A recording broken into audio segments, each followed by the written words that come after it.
Place maintenant à l'invité d'Au cœur de l'info et on va donc revenir sur ces législatives cruciales en Moldavie.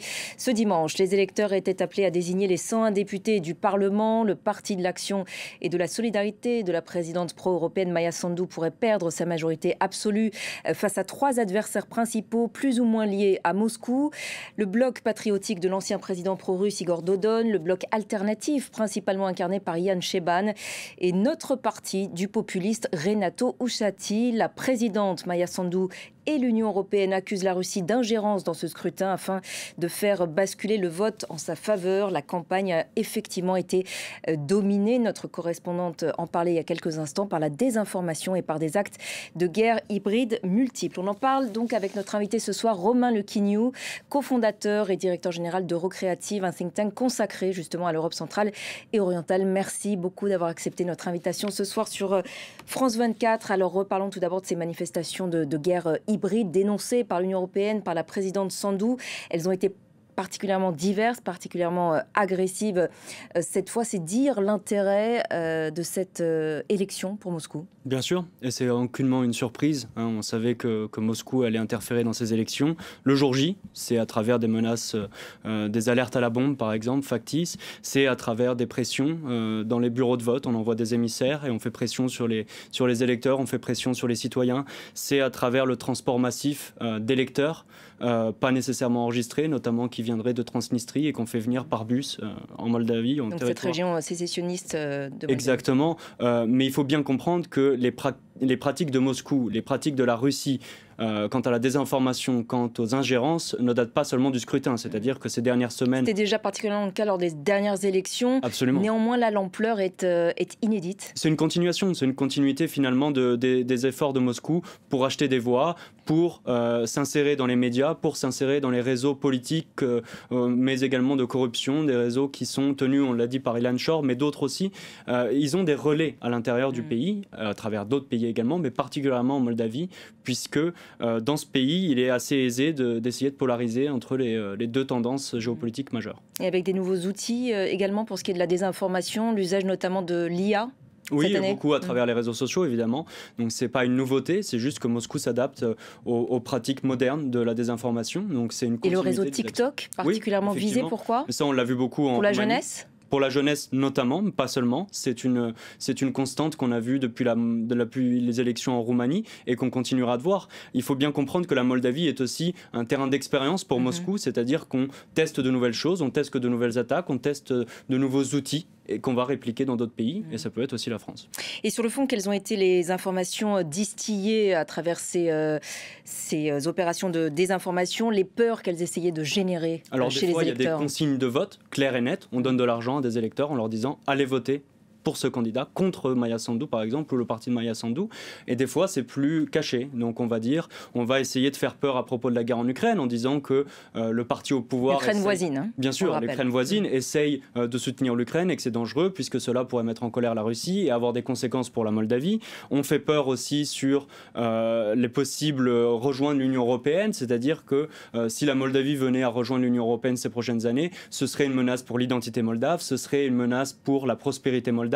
Et on essaye aussi de relayer des critiques importantes à l'encontre du gouvernement, à l'encontre de la présidente. On exagère les problèmes qu'il peut y avoir dans le pays. On dit que finalement les forces démocratiques sont antidémocratiques. Donc on entend beaucoup ce refrain qui sera très utile ces prochaines heures, notamment quand on accusera depuis Moscou avec des relais domestiques et des relais aussi en Europe. On l'a vu aujourd'hui avec des accusations par exemple de Pavel Durov.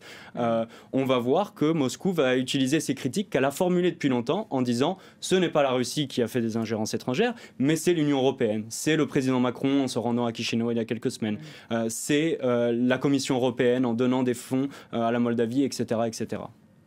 Quel rôle, vous avez commencé à l'évoquer, hein, mais quel rôle de l'oligarque moldave pro-russe Ilan Shor, condamné à 15 ans de prison en Moldavie, exilé à Moscou dans ses opérations de déstabilisation ? On sait que M. Shor, qui vit à Moscou, comme vous l'avez dit, est un outil aujourd'hui pour Moscou, à travers la Moldavie, pour aller au contact des citoyens, à travers des élites locales. On sait notamment que M. Shor est très actif en Gagaouzie, cette république on va d'ailleurs voir une carte de la Gagaouzie, donc un autre territoire, outre la Transnistrie, autre territoire favorable à la Russie. Tout à fait, tout à fait. La Transnistrie, par contre, est une république autonome séparatiste. La Gagaouzie est une république autonome à forte dimension turcophone.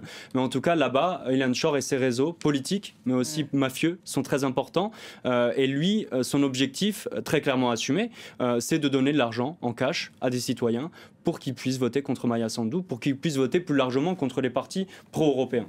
Et à cet égard, il y a eu beaucoup d'arrestations ces derniers temps. Beaucoup d'arrestations, beaucoup de saisies, mais je pense que les autorités moldaves se sont beaucoup appliquées et ont adapté finalement leur stratégie de contre-influence, de stratégie d'essayer de criminaliser ces réseaux. On le sait notamment, les autorités ont mis en place des messages à destination de la population sur lesquels accepter d'être payé pour voter, c'est encourir des risques judiciaires importants. Donc il y a eu beaucoup de préparation depuis les élections de l'automne dernier pour la Moldavie. Autre acteur majeur, paraît-il, de cette désinformation favorable à la Russie, l'Église orthodoxe moldave rattachée à Moscou, elle est accusée effectivement de distiller cette propagande pro-russe. Oui, il y a des relais dans les églises orthodoxes, on le sait, c'est pas seulement le cas de la Moldavie.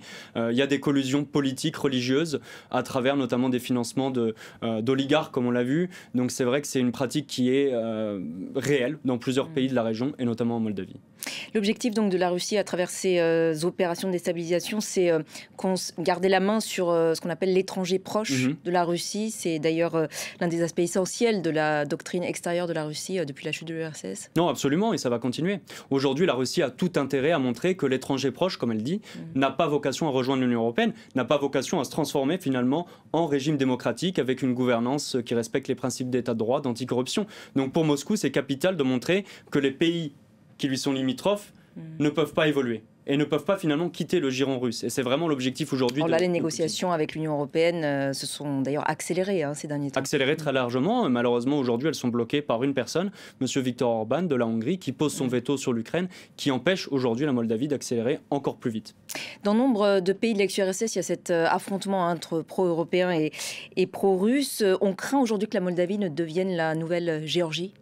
La nouvelle Géorgie, je pense que les conditions sont très différentes. C'est-à-dire qu'aujourd'hui, la Géorgie est capturée. En tout cas, il y a un parallèle qui reste pertinent. Il y a un parallèle où on a peur, oui, effectivement, depuis Bruxelles, depuis Paris, que le modèle géorgien, c'est-à-dire un pays dont la société est profondément pro-européenne, où la société est attachée finalement à vouloir mettre en place ce processus vers l'Union européenne, change de direction.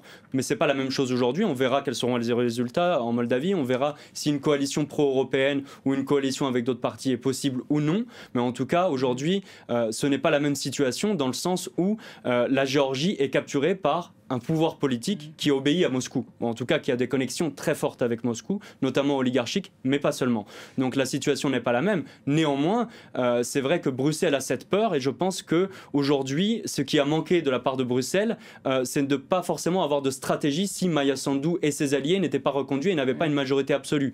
Puisque, on le sait, si la majorité absolue n'est pas acquise pour le parti Action et Solidarité, le PAS de Maia Sandu, la situation sera compliquée. Et l'Union européenne devra aider la Moldavie de façon différente à achever ses objectifs et à rejoindre l'Union européenne, comme on dit, peut-être d'ici 2030. Mais ce ne sera pas facile. Cette polarisation de la société moldave qu'on décrit depuis tout à l'heure, elle s'est aggravée avec la guerre en Ukraine ? Elle ne s'est pas nécessairement aggravée, elle s'est clarifiée. C'est-à-dire que la Moldavie, aujourd'hui, on a plus ou moins 57-58% de la population qui a des aspirations pro-européennes. Alors forcément, ça peut évoluer, ça peut changer, mais en tout cas, on a aujourd'hui une majorité clairement identifiée et une majorité qui est claire et stable en Moldavie, d'un pays, d'une population qui est majoritairement tournée vers l'Europe.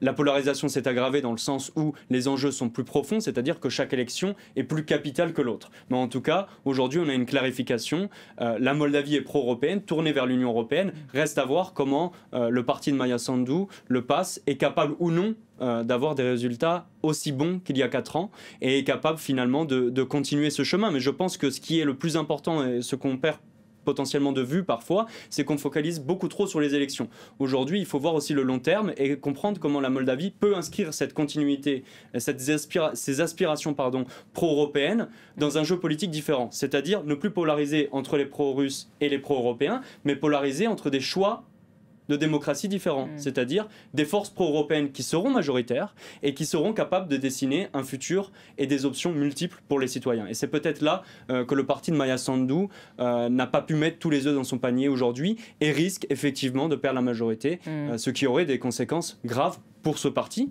pour l'action de Maia Sandu, pour le futur européen de la Moldavie, mais aussi à plus long terme pour l'assurance que la démocratie soit une démocratie en constante amélioration. Sur cette polarisation de la société moldave, donc on comparait à l'instant la Moldavie à la Géorgie. Autre point de comparaison, les deux pays ont perdu le contrôle d'une partie de leur territoire. Donc je le rappelle, Abkhazie, Ossétie du Sud pour la Géorgie, Transnistrie donc pour la Moldavie, cette région sécessionniste où sont d'ailleurs postés jusqu'à aujourd'hui quelques 1500 soldats russes. Vous avez d'ailleurs voulu revisionner une image d'archives de 1992. Alors c'est votre carte blanche du jour que vous avez sélectionnée à ma demande. C'est une tradition dans Au cœur de l'info. Voici donc pour cette photo de 92, lorsque ce territoire, donc la Transnistrie, avait fait sécession, grâce en partie au soutien de la Russie. Pourquoi avoir voulu revisionner cette image et est-ce que vous pouvez nous parler un petit peu du statut de ce territoire depuis ? Je pense que c'est une image intéressante. On voit un char des forces armées moldaves avec une inscription en roumain qui dit « Mort aux envahisseurs ». Peut-être un petit peu guerrier, peut-être un peu agressif, mais en tout cas, je pense que c'est nécessaire de rappeler qu'on est en 1992, à la chute de l'URSS, que le bloc de l'Est, comme on dit, se désagrège et que des pays prennent leur indépendance. Et en France, je pense qu'on a pendant trop longtemps oublié quelle était la réalité de la situation et la réalité de la sécurité en Europe. On a longtemps pensé que la sécurité était assurée, que la Russie était un voisin difficile, mais enfin bon, qu'on pouvait peut-être trouver des solutions et établir des relations. La réalité, c'est qu'en 1992, la Russie a appuyé les séparatistes et les forces séparatistes de Transnistrie pour une guerre directe avec la Moldavie lors du processus d'indépendance, qu'en 2008, la Russie a soutenu et envahi directement la Géorgie pour mettre en place un régime factice en Ossétie du Sud, que la Russie a envoyé des petits hommes verts, comme on les appelle, en Crimée et dans le Donbass en 2014, et qu'ensuite, finalement, donc en 2022, tout cela, c'est la même logique. Bien sûr, et c'est pour rappeler que la Russie est derrière la déstabilisation de l'Europe depuis de nombreuses années et depuis le début des années 90. C'est quelque chose dont il faut avoir conscience et effectivement, il faut avoir conscience de cette réalité de la Transnistrie. La Transnistrie, rappelons-le, est un territoire pleinement et entièrement intégré à la République de Moldavie, selon le droit international. Personne, aujourd'hui, aucun pays ne reconnaît officiellement la Transnistrie. C'est-à-dire qu'il faudra trouver une solution dans les prochaines années, et je pense que c'est au cœur du processus d'élargissement pour la Moldavie, il faudra trouver une solution pour réintégrer pleinement et entièrement, comme le droit international l'Union européenne s'y efforce, d'ailleurs, à travers divers programmes. On évoquait donc la Transnistrie, on va observer avec curiosité d'ailleurs le résultat du vote sur place, le vote qui sera aussi scruté dans la région autonome, cette fois de Gagaouzie, dont on va pouvoir revoir à nouveau une carte. Autre territoire très favorable aux Russes ? Autre territoire très favorable aux Russes, je dirais que c'est un territoire qui est aussi largement contre Chisinau, contre la capitale. C'est-à-dire que c'est un territoire... Historiquement, pourquoi ? Historiquement, puisque c'est un territoire qui est lointain. On le voit sur la carte, c'est un territoire qui est lointain. C'est un territoire qui n'est pas roumanophone, qui est un territoire anciennement de Bessarabie, donc c'est-à-dire que c'est un territoire qui est largement habité par des populations turcophones et qui se sent oublié du développement de la Moldavie et plus largement des aspirations pro-européennes de la Moldavie. C'est un territoire reclus, très pauvre, où le pouvoir central n'est pas forcément très établi, très influent, et c'est, je pense, plutôt un rejet du pouvoir central plutôt qu'une affiliation totale à la Russie. Bien évidemment, des acteurs pro-russes comme Ilan Shor, l'oligarque dont on a parlé au début, profitent de cette situation, payent les gens et font en sorte qu'ils votent contre le pouvoir. Mais c'est un problème plutôt socio-économique plus que géopolitique à mon sens, et il y a intérêt pour Chisinau de réengager ses relations. Ça a été fait ces dernières années, mais pas assez. On en parlait tout à l'heure, l'Union européenne a donc accéléré ces derniers temps les négociations d'adhésion, poussant donc Chisinau à accélérer ses réformes pour satisfaire aux critères européens. On l'a vu en Géorgie, le basculement du gouvernement côté pro-russe de l'an dernier a de fait freiné sa candidature à l'Union européenne. La Russie espère que la même chose va se produire, en l'occurrence pour la Moldavie. Je pense qu'elle ne l'a pas freiné, elle a de facto stoppé. Le pouvoir en place n'a pas envie de rejoindre l'Union européenne et je pense que l'Union européenne aujourd'hui est très claire sur le fait fait que tant qu'il n'y a pas un changement de cap de la part des autorités géorgiennes, il n'y a pas vocation à changer d'attitude de la part de Bruxelles. Maintenant que cela est dit, je pense que la Russie a effectivement des ambitions très fermes concernant la Moldavie et qu'elle n'a pas envie que la Moldavie soit un membre de l'Union européenne à court, moyen ou long terme. Cela dit, je pense que ce sera moins frontal, c'est-à-dire qu'aujourd'hui, la Moldavie n'est pas dans une capacité de tourner complètement sa veste. La Moldavie est extrêmement dépendante de l'Union européenne économiquement, c'est-à-dire que même un pouvoir pro-russe sera obligé de trouver des relations au moins économiques, c'est-à-dire dans une certaine mesure politique, avec Bruxelles. Maintenant qu'on dit ça, comment est-ce que ce sera fait? Je pense que l'objectif majeur de Moscou, quelle que soit la coalition, et aujourd'hui on sait que le parti de Maia Sandu aura des difficultés à avoir une coalition, une majorité absolue avec le gouvernement, ça veut dire une coalition, et ça veut dire pour Moscou placer ses pions, c'est-à-dire ses hommes politiques, plus ou moins alignés. On a des gens très alignés comme l'ancien président Igor Dodon et le bloc patriote avec les communistes et les socialistes, mais on a aussi des personnes plus ambiguës qui défendent une politique, une politique étrangère, en tout cas multivectorielle, entre Bruxelles et Moscou. Je pense notamment à Renato Utsatsi, je pense notamment dans une certaine mesure avec le maire très populaire de Chisinau, Yoncheban, et ces personnalités-là sont les personnalités qui pourraient se retrouver dans une coalition avec le parti de Sandu.